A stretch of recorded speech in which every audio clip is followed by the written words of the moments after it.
The memo arrived at Galactic Academy Outpost 7 on a Tuesday. Not that Tuesdays mean anything to most species, but I feel it is important that you understand.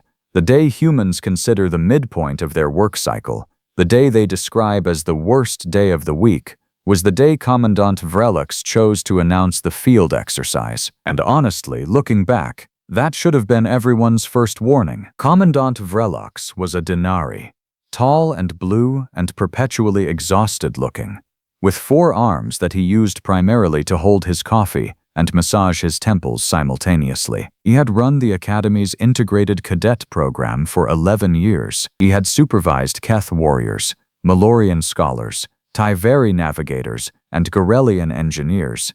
He had seen things, he had processed things, he had filed the appropriate psychological trauma reports with the relevant departments, but he had never, not once in 11 years, taken a cohort to a Class 7 hostile environment world, until Cadet Priya Vasudeva opened her mouth. It started innocuously enough. The xenobiology class was reviewing standard field survival protocols when Professor Ixali, a thin-limbed Voresi with 17 doctorates and a deep personal hatred of field exercises, pulled up a holographic display of 3 candidate worlds for the semester's practical exam. World 1, Cathara Minor.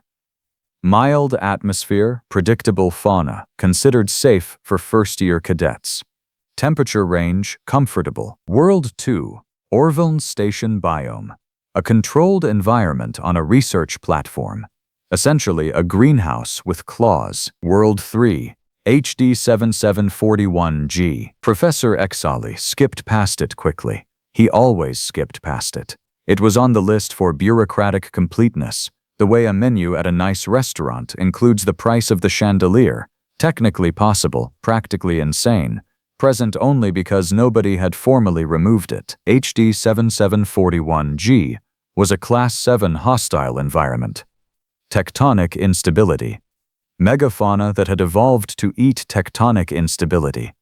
Atmospheric pressure that changed without consulting anyone. Ocean temperatures that alternated between boiling and just below freezing depending on what the 3 moons were doing with their gravitational opinions. The Galactic Survey Corps had rated it a survival probability of 31% for unaugmented Class A sentient lifeforms, and that was on a good day. It had no formal name in the Galactic Registry. The humans called it Hawaii. Priya Vasudeva raised her hand. Now, I want you to understand something about Priya. She was 19 years old, from a city in India called Pune, and she had scored in the 98th percentile on every entrance exam the Academy administered.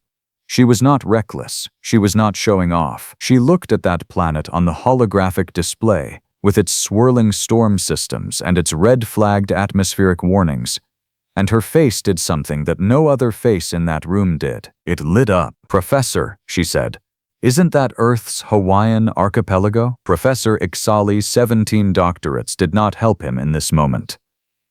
"Technically," he said very carefully, "this is a survey of the pre-contact period, when the island chain existed in its unmodified. We used to vacation there," Priya said. The room went quiet in the specific way that rooms go quiet when something has been said that will require extensive processing. Cadet Yolo, a Gorelian sitting 3 seats to Priya's left, had a species-specific startle response that involved briefly inflating.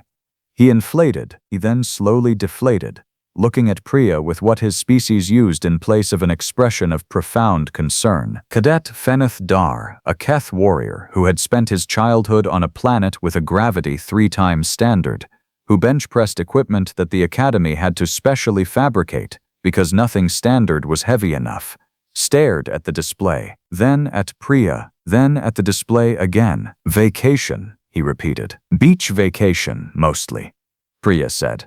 "My family went twice. Once when I was 7, once when I was 12. My dad got stung by a jellyfish on the 2nd trip and cried the whole way back to the hotel." "The fauna," Yolo said faintly, "includes organisms that can deliver sufficient neurotoxin through—" "Yeah, the jellyfish," Priya agreed cheerfully. "Anyway, can we go there for the practical?" Because Cathara Minor is genuinely boring, and I have very fond memories of HD 7741G. It is at this point in the story that Commandant Vrelux, who had been walking past the open classroom door, stopped walking. He stood in the doorway for a long moment. He looked at the holographic display. He looked at Priya. He looked at his 4 arms, 2 of which were holding coffee, as if seeking their counsel. Then, because Commandant Vrelux had spent 11 years being surprised by humans and had developed a psychological coping mechanism that expressed itself as radical acceptance, he said, "I'll file the paperwork," which is how 22 cadets from 6 different species ended up on a shuttle descending toward a planet that their navigational systems were actively begging them to avoid. The shuttle's onboard AI, designation SOVA-4, had been issuing polite warnings for 40 minutes. It started with standard caution advisories. It escalated to formal hazard declarations. It was currently on its 3rd repetition of a message that began with the phrase "structural survival probability analysis indicates," and ended with a number that made Cadet Feneth Dar grip his seat restraints tighter, and he had hands that could bend structural steel. The 6 human cadets were playing a card game. There were 22 cadets in total on the shuttle. 16 of them were pressed against the viewports, watching the planet grow larger, with expressions that ranged from scientific fascination to existential revision of life choices. 6 of them were playing cards and arguing about whether the rules of a game called Rummy permitted a specific kind of sequence that Cadet Dev Okonkwo insisted was valid, and Cadet Priya Vasudeva insisted absolutely was not. "You cannot count a wild card as a natural sequence starter," Priya said firmly. "It's a wild card," Dev said. "It goes anywhere. It's a wild card, not a time travel card. It cannot retroactively restructure the sequence." "That's not what retroactively means." "I know what retroactively means." Cadet Soren Mikkelberg, who was from a cold northern part of Earth called Norway, and who had the specific energy of someone who found the universe deeply, personally amusing, looked up from his hand of cards and out the viewport, where the planet's storm systems were visible as vast spiraling structures covering approximately 40% of the surface, and said, "Oh, that's a big one." 17 kilometers across, SOVA-4 reported helpfully. "Wind speeds in excess of—" "Is that the kind that produces good surf?" asked Cadet Yemi Adeyemi, who was also human, also from Earth, specifically from a coastal city, and therefore constitutionally incapable of looking at any large body of water without evaluating its recreational potential. SOVA-4 paused. "The wave heights generated by the current atmospheric—" "Big yes or little yes?" Yemi pressed. "The wave heights," SOVA-4 said, with the tone of an AI that was updating several of its baseline assumptions about the species it served, "would be approximately 40 meters. Yemi made a sound that was not technically a word, but communicated a profound and specific joy. Commandant Vrelux, sitting at the front of the shuttle with his 4 arms crossed and the expression of a being who had achieved peace through the complete abandonment of expectations, turned to look at his human cadets. He looked at them for a long time. He looked at the planet. He looked back at them. "Carry on," he said. The landing site had been selected by SOVA-4 using every geological and atmospheric modeling tool available, and it was, objectively, the least dangerous location on the planet's surface, which meant it was merely alarming rather than actively fatal. It was a coastal region on the largest island, sheltered on 3 sides by volcanic ridgelines that were geologically stable by local standards, which is to say they had not produced a significant eruption in the past 72 hours. The ocean was visible to the west, vast and dark and moving with the deep, unhurried confidence of something that knew it was bigger than everyone present. The air smelled like salt and sulfur and something organic and warm that the Academy's atmospheric sensors classified as biological matter in active decomposition, but which Priya Vasudeva, stepping off the shuttle ramp, took one deep breath of and said, "God, that smells like vacation." Cadet Yolo descended the ramp behind her, each of his 4 feet testing the ground with the careful deliberation of a species that had evolved on a planet where the ground was usually trying to digest you. He looked at the ocean, he looked at the sky, which had 3 distinct cloud formations, one of which was rotating. He looked at the tree line, which was dense and green and moving in ways that were not entirely explained by the wind. "What?" Yolo said quietly, to nobody in particular. "Lives in there." "Boars, probably," said Dev, walking past him with a pack on his shoulder and the look of someone on his way to somewhere fun. "Boars," Yolo repeated. "Wild pigs, big ones, tusks." Yolo processed this. "And the appropriate response upon encountering them. Yell and wave your arms," Dev said. "They usually run." "Usually." "Almost always." Yolo looked at Commandant Vrelux.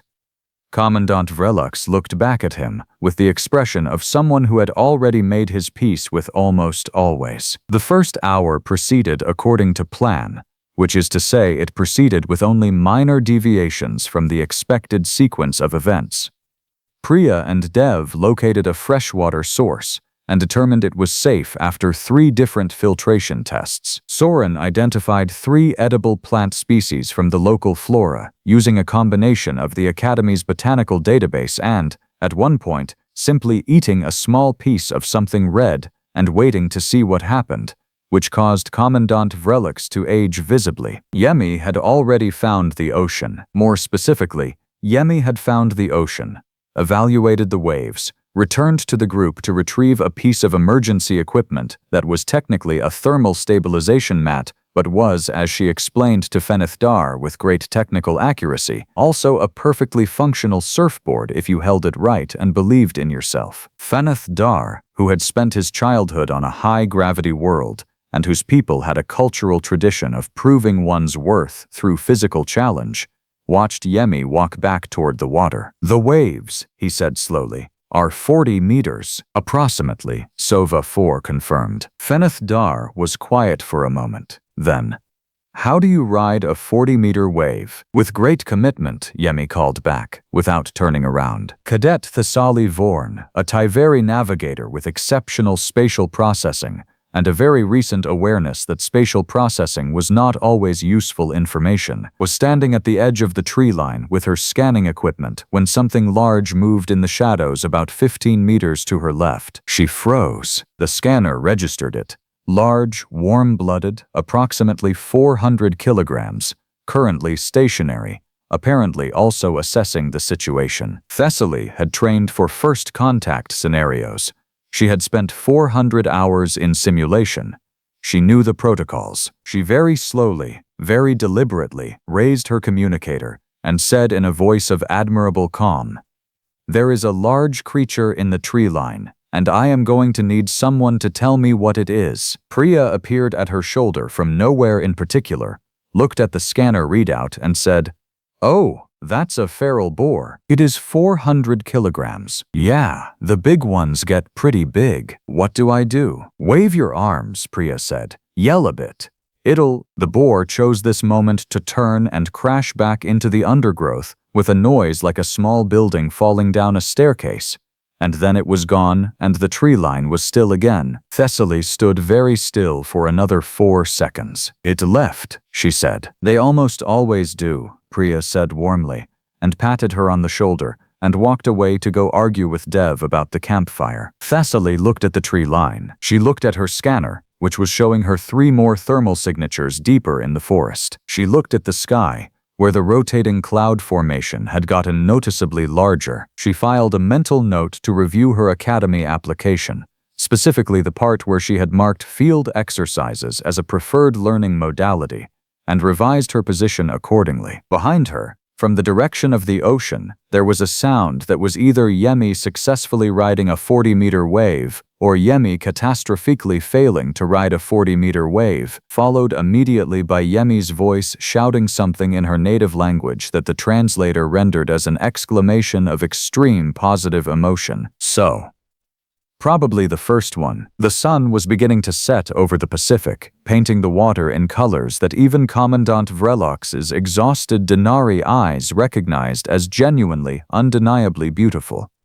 He sat on a rock above the beach and watched his cadets, all 22 of them, and processed what he was seeing. Fenith Dar had, against every probability, allowed Yemi to teach him to ride the thermal stabilization mat on the smaller waves, and he had done it with the focused intensity of someone who was not going to let a 40-meter wall of water win a philosophical argument. Yolo had found a tidal pool and was cataloging its inhabitants with the specific delight of a scientist who had expected to die today and instead found sea anemones. Soren was cooking something on a fire that smelled alarmingly good and had drawn the attention of every cadet within range. And Priya was sitting on the beach looking at the horizon, and she was, quite simply, home. Vrelox watched her. He had read her file.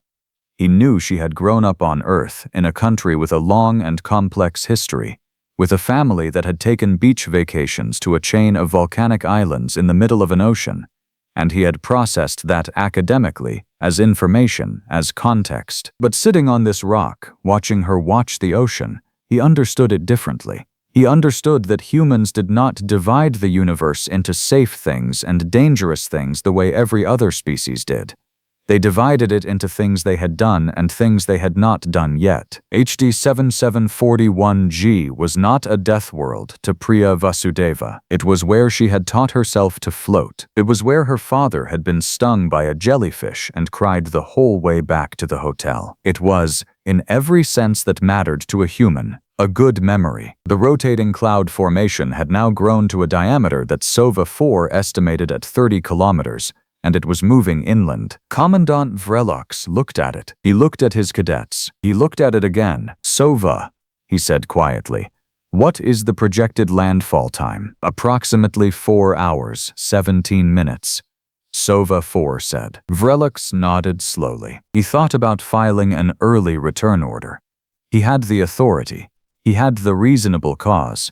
He had at least 4 galactic health and safety regulations that would support the decision, and probably send him a gift basket for following them. He looked at Soren's fire, around which 22 cadets were now gathered, eating, laughing, swapping stories in 6 languages. He looked at the rotating cloud. He made a decision. "We'll reassess in 3 hours, he said. Sova 4 was quiet for a moment. Then, noted, the fire crackled. The ocean moved.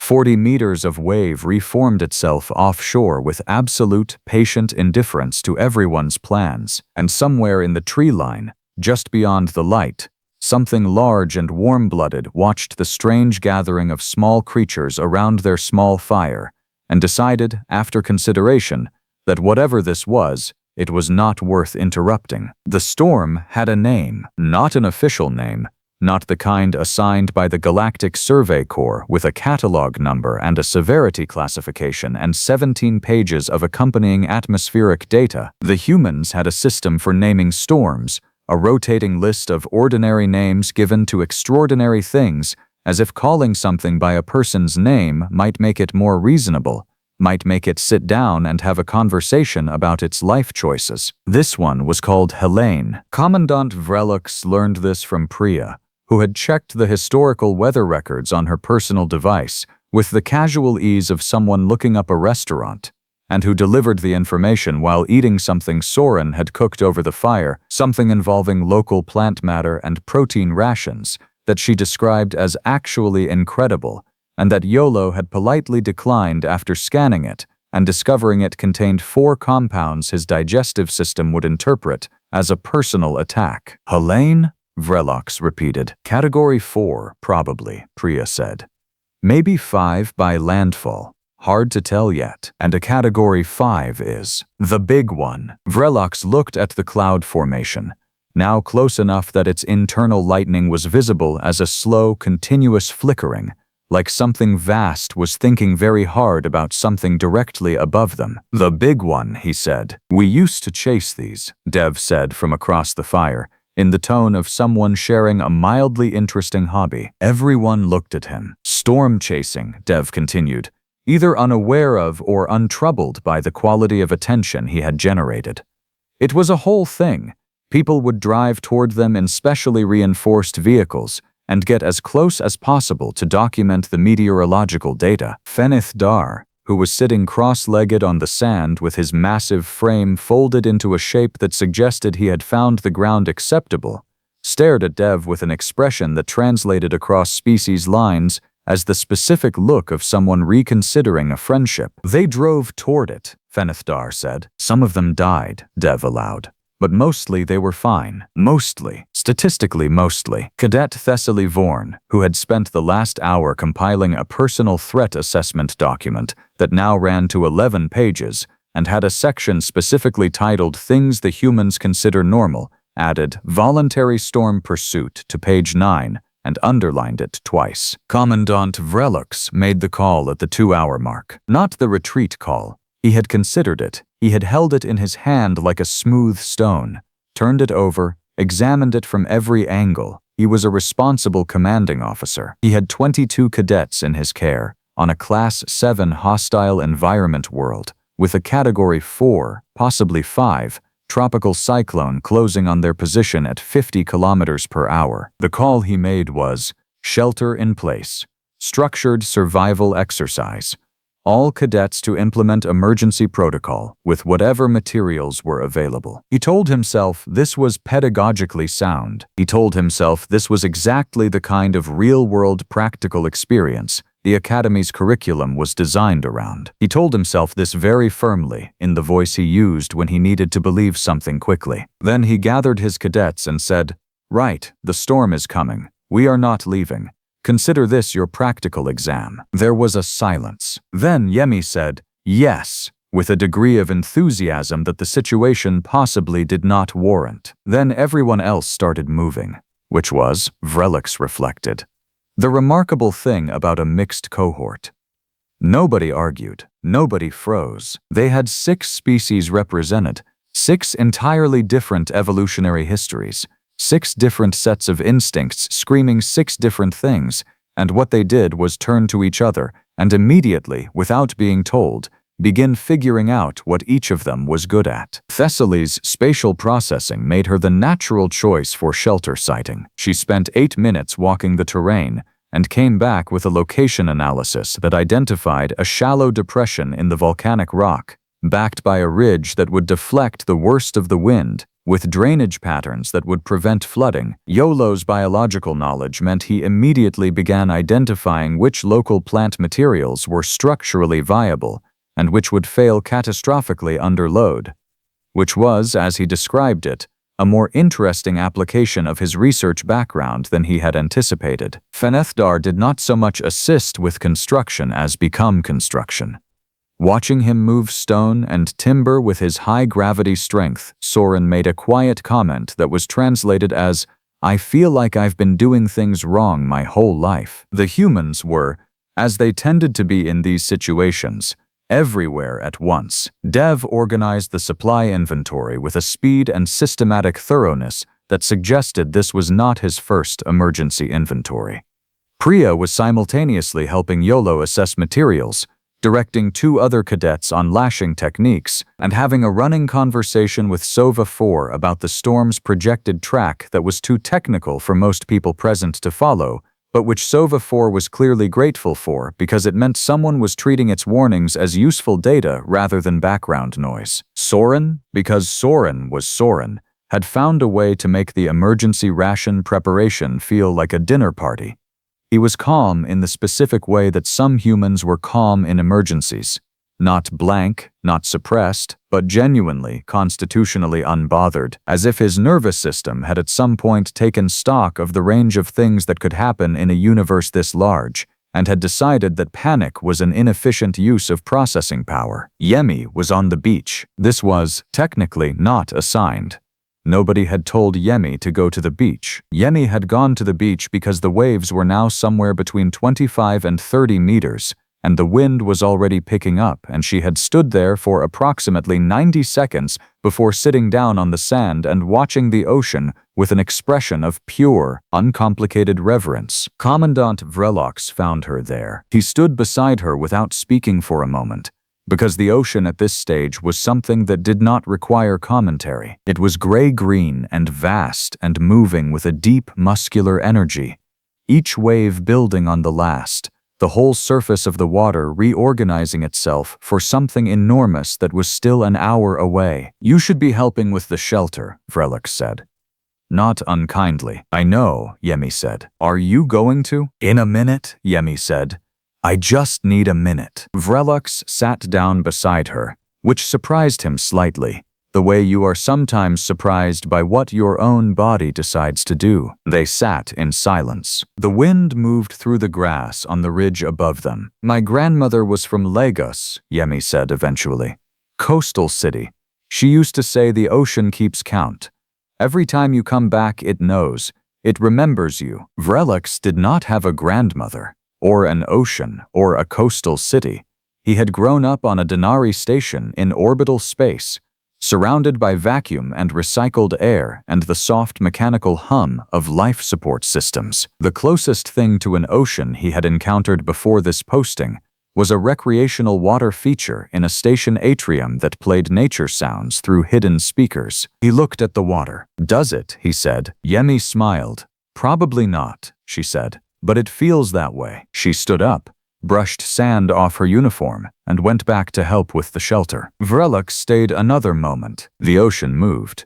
It kept its count, or did not. The wind was picking up, and somewhere behind the gray wall of cloud to the southwest, Helene was organizing herself for landfall, with the focused energy of something that had been building for days over open water, and was ready, now, to have opinions about the land. Vrelux stood up. He had paperwork to file after this.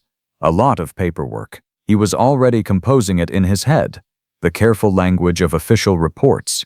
The measured framing of events that would make this sound like a controlled educational exercise, rather than what it actually was, which was a commandant sitting on a Deathworld beach talking to a cadet about her grandmother, while a Category 4 cyclone introduced itself. He walked back to the shelter. Helene arrived at 19 minutes past the projected landfall time, which Sova 4 noted was within acceptable margin of error and which nobody else found relevant because the storm was now a physical presence that restructured the meaning of the word loud. The shelter held. This was not a given.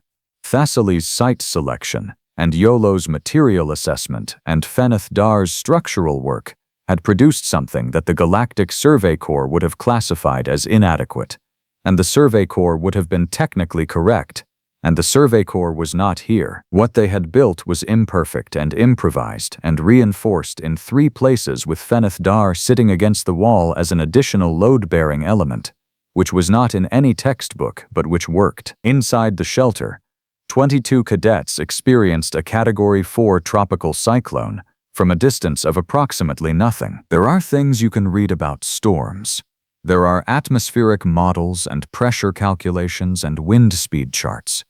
There is data, very good data, precise and well-organized and completely useless for conveying what it actually sounds like when Helene decides she has something to say. It sounds like the world reconsidering itself. Cadet Vas Aren, a young Malorian scholar who had spent his entire academic career with books and data and the quiet systematic accumulation of knowledge, sat in the shelter with his knees drawn up and his eyes wide and experienced, for the first time in his life, the sensation of being small. Not intellectually small. He understood scale. He could calculate comparative mass and force.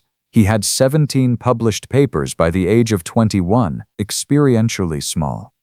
The kind of small that is not a calculation but a feeling, arriving in the chest without asking permission. He looked at Priya, who was beside him, who was watching the shelter wall flex and settle with an expression of complete and comfortable attention, like someone watching a film they had seen before and still enjoyed. "You really," Vas Aren said, and then paused, because the wind made speech complicated. "You really did come here for vacation." "Best beaches in the world," Priya said, without any irony that he could detect. Vas Aren looked at the shelter wall. He looked at the gap at the base where the wind was finding its way through and making the emergency thermal blankets shiver. He looked at the ground, which was dry, Thessaly's drainage assessment proven correct in real time. "I," he said, "grew up in a climate-controlled habitat." "What was that like?" "Quiet," Vas Aren said. "Very, very quiet." Priya looked at him, and her expression did something that he would think about later, when he was writing his own account of this exercise in his personal journal. It was not pity, It was not superiority. It was something more like recognition. The way you look at someone who has never tasted something you love before you hand them a piece. "Welcome to Earth," she said. Helene passed over them in 4 hours and 11 minutes. The silence afterward was the kind that has texture, the specific quiet of a world that has been through something and is taking stock of itself. Water dripped from every surface. The air smelled different, cleared and rearranged, like someone had taken all the usual components of atmosphere and put them back in a slightly different order. They emerged from the shelter into a morning that was absurdly beautiful. The sky had been washed to a deep, clear blue. The ocean was still agitated, but pulling back towards something like calm. The tree line had lost a percentage of its canopy, and the volcanic rock was sheened with water that caught the early light in ways that Voss Aaron, who was beginning to recalibrate his opinions about field exercises, spent a long time looking at. Nobody was seriously hurt. Yolo had a minor laceration from a piece of debris that had found the gap in the shelter wall. Dev had sprained a wrist.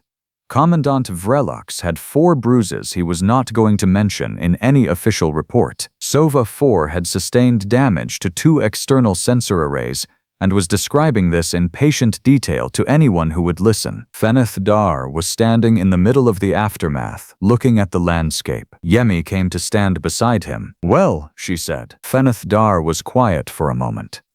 His homeworld had high gravity and constant tectonic activity and weather systems that made Helene look like a disagreement between clouds.